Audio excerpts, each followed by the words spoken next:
you look really closely over there, you can see some sunshine. If you look to where we are, you can see some mist. It's a bit grim here. You join me on the lunchtime ledge of grooved Arete. It's a slippery old day actually, I knew it would be. Middle of November, it's been damp lately. It's quite a lot of moisture in the air, although it's quite bright this morning, a bit of breeze, there's a lot of moisture in the air, so it was always going to be a bit green and damp in places. Busy day, I'm sort of chilling out waiting for some people. It's a popular route. Classic rock tick, kind of V diff. I think some books these days give it HV diff, maybe even severe in one book. The climbing hasn't changed from where it's first done as such, but it's a lot more polished. It's pretty slippery in places actually, so I thought it would be a good test of the Unparallel rock guides that I've had for a while now. I've used them for all sorts. Days working on places like Tryfan down there, cutting around doing some climbing stuff, plodding around the hills stuff, all sorts really. So I thought I'd come and do grooved Arete, and hopefully I've got a bit of footage already, and hopefully I'll get a bit more footage higher up and have a chat about the shoes themselves. Approach shoes, it's kind of a pretty generic term, isn't it really? I wear approach shoes a lot. I very rarely wear big stiff boots in the mountains. I did a video a while ago, maybe 2 years ago now, time flies, about how I do choose approach shoes in the mountains nearly all the time. The only time I tend to wear sort of stiffer boots is winter, obviously when you're wearing crampons, but also sometimes more to keep dry feet actually, although since I got those TX4 mids that I've done a video about before, I wear those shed loads because they're boots so I keep dry feet, but they're kind of approach shoe trainery in feel. There's a few types of approach shoes really. I think you've got ones that are better at walking, soft ones, a bit like the TX4, the Boulder, I never know if it's Boulder X or Boulder Cross, but those ones. And then at the other end of the spectrum, you've got things like the 510 offerings, like 510Es, which are like dotty soles, especially the older ones, which didn't have much padding at all, so you could feel a lot through them, and quite stiff, certainly out of the box quite stiff. And I'd say that these ones, the rock guides, are more of that type of shoe. They have got some cushioning on the sole, but they're probably not going to be ones that you want to do like the Welsh 3000 in or something like that. I'd pick like the TX4 kind of thing for something like that.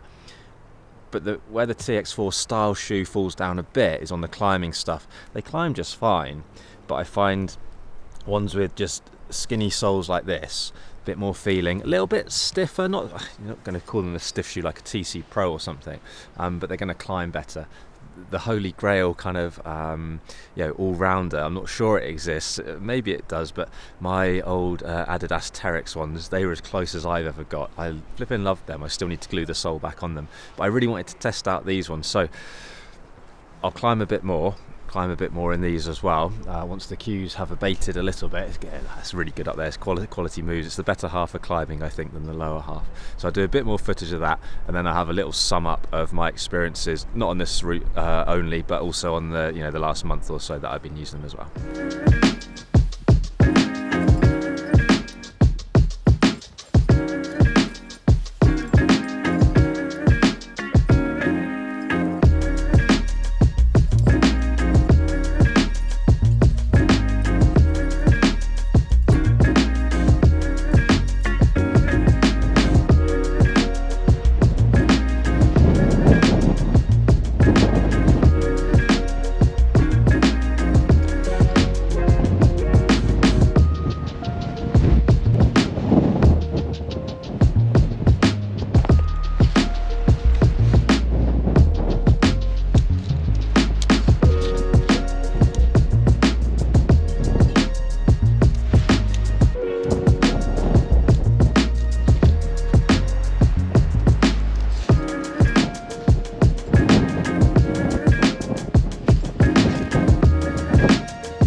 The observants among you might notice I'm no longer on Tryfan.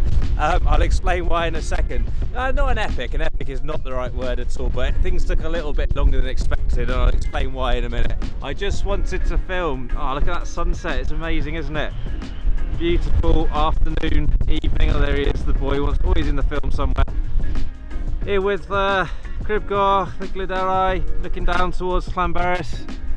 What a beautiful evening. Windy though, so I'm going to duck down behind this bit of rock to make sure there's not too much wind noise coming through the microphone, and I'll explain a little bit about yesterday and Groove Arete and stuff, and then finish my review of the Unparallel Rock Guide approach shoes.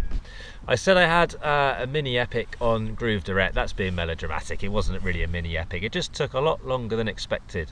I'm not a big fan of early starts, and I thought by starting a little bit later, because it was a Saturday, I thought all the teams that were going to be on it would be well on their way to the top by the time I turned up.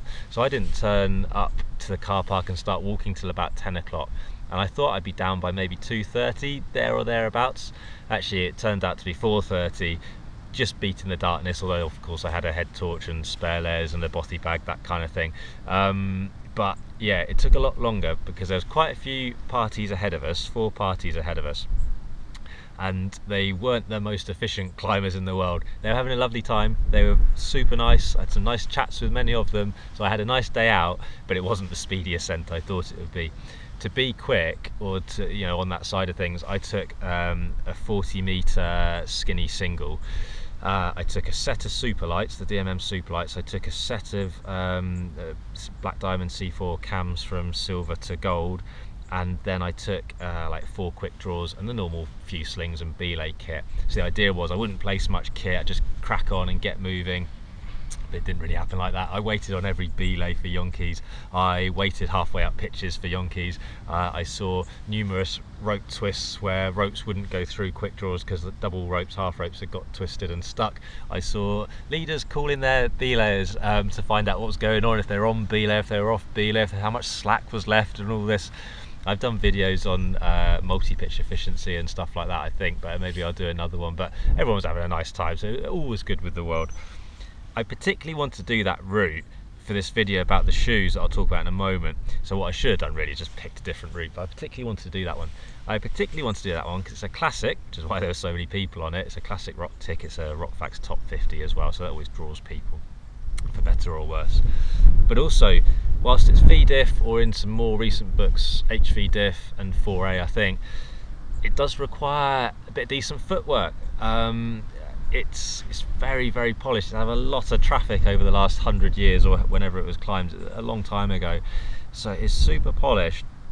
And this time of year, a bit greasy. It's the middle of November. It's been a bit damp lately, so a lot of the cracks were just green and slimy and horrible. So it was one of those things that didn't really matter if you had loads of grade in hand, you still had to just grovel your way up some of it. In rock shoes, you can obviously be really precise and stand on all these little bits, especially on something like the Night Smooth, which goes up this slab, like up and across like a chest smooth. It's really slabby, but it is pretty thin. What's the dog doing? He's having a good old scratch. But I wanted to test out the shoes. I've been wearing for about a month now, and it's these Unparallel rock guides. I've been really impressed with them. I've worn them in all sorts, scrambling stuff, walking the dog stuff, climbing stuff. And I thought yesterday would be a good test of them. I talked in my bit to camera on the route about different types of approach shoes, walking ones, climbing ones, that sort of middle ground kind of thing. These ones are definitely on the climbing side of things. You can see the sort of dotty sole. There isn't much tread depth to it at all. At the back they've got a slightly different shape, but it doesn't really give you much in the way of extra depth or anything. At the front they're proper like climbing zone kind of thing. There you go, as it catches the light, so super smooth. The rubber on these, absolutely brilliant. It's super sticky. The Unparallel rubber just seems to be ace. So on nice dry rock, stick like a sticky thing to anything. Genuinely super impressed with that. Dotty soles are great on rock. They really are flipping great on rock. What they're not good on is wet grass, or even dry grass. Actually, dry grass can be so slippery. They end up being like death on a stick. They're not terrible yet because they have got some tread, but they will be. That's just a fact, I'm afraid. My 5 tennies that I've got on here, you can see dotty sole just completely gone. You can see where the dots used to be, a little bit there where you don't really touch it very much, and then at the back, which is where, you know, when you're descending that grassy slope you want to be stood on, you're off. So you do have to be quite careful when you're on that kind of terrain. Like I've got to walk home down the hill in the dark in a minute, and I will almost certainly slip on one bit that is steep grass, but that's just the nature of them. That's why there's loads of different types of approach shoes out there. This is not going to be a great all-rounder, but it's going to be brilliant on rock. Yesterday, grooved Arete, leave the car park, wander up some rocky paths, get onto Heather Terrace, then onto grooved Arete, come down the North Ridge, that's the way I did it, and then back down to Tryfan back on rocky paths. Absolutely brilliant, comfy, light enough. They're not the lightest, they're 440 grams, I think I'm right in saying that. I'll flash it up, it's wildly different. A TX4 for reference is just under 400 grams. A TX2, again for reference, 290 grams I think, so lighter again, but certainly not a weight that I noticed, not by any stretch. I saw some people walking up in big B3 boots yesterday, and yeah, I was glad I wasn't them really, because heavy and super stiff. And I've done a previous video on why I wear approach shoes on nearly everything these days, rather than big stiff old mountaineering boots, unless it's winter stuff wearing crampons of course. But I was really happy to be in these. These are on the stiffer side for an approach shoe. I've worn them for about a month now, just over I think, so they've started to soften up, but they will be quite stiff in that front section I think for sort of forever really, and they are quite stiff side to side, and I quite like that, because whilst they still bend and they're comfy, I can put them on edges and they stay on edges, but I've got that smeary stuff as well. So in terms of being an approach shoe for rocky stuff, I'm super happy with how they perform on rock. No problems there at all. I just know that that sole will disappear and I'll be left with just smooth rubber, so I'll have to be careful at some point. How long they'll last, who knows. It depends how much you use them of course as well, but in terms of the stickiness etc, super happy. Bit of cushioning there, so plenty comfortable enough. I wouldn't use them for some long distance hike. There'd be much more comfortable approach shoe style things for that. That are on the walking side of things. It'll probably have better tread, so they'll be nicer on the grassy slopes and that, and they'll probably have a bit more cushioning, so just nicer on your feet for day after day after day.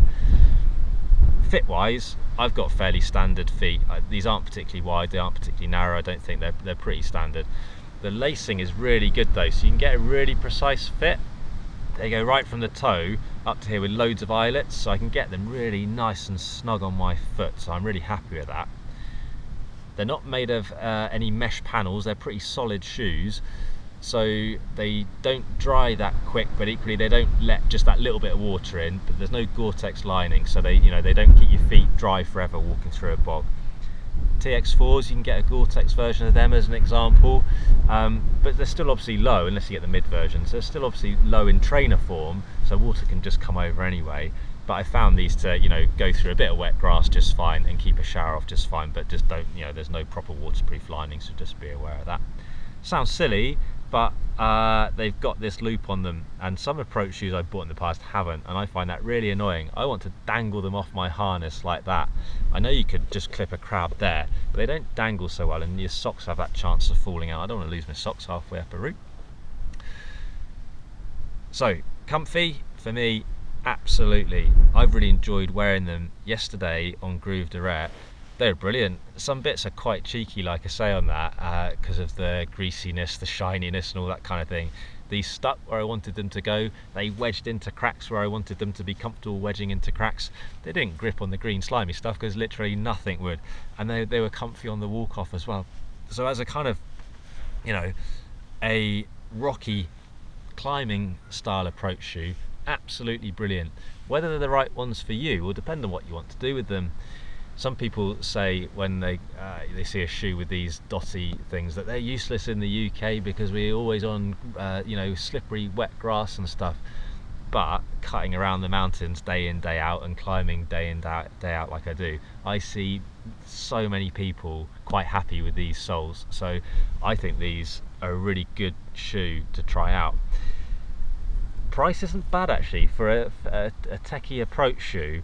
Some of them are loads of money, and not that these aren't. I'm aware that £120 is a lot of money, but equally £120, I don't think that's a bad price for these.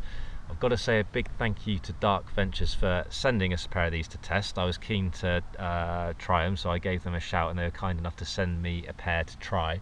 I picked this colour because I thought they'd look good on the video and things. You can get a slightly more subdued, bit more beigey one. I might go for those if I was buying another pair. But the colour has faded as it's got a bit muddy and stuff as well. You can of course buy them from our channel supporters outside as well, and like any shoe though, try them on. But I'd be really tempted, if you're looking for that kind of approach shoe, definitely check them out. I was really happy with them for the last month and on Groove Direct yesterday as well. They were ace, and I had much warmer feet than many people standing around in rock shoes, so it's a little win for me. Please do fire away with questions in the comments below. I'm happy to answer as best I can, whether that's about Groove Direct or these shoes or anything else for that matter. I do get back to comments eventually, but I'm just pretty busy, so it does take me a while sometimes, but I do my best. Massive thanks as always for the support, and people finding us on Instagram and Facebook, clicking the like button, smashing the subscribe button, all those things that I say I'm appreciative of every time, but I really am. The boy's ready for his dinner, I'm ready for my dinner. It's getting a bit chilly out here, so I'm going to leave you to whatever you're doing for the rest of the day. Sunset is beautiful over there. As always though, massive thanks for watching. More videos coming up very soon.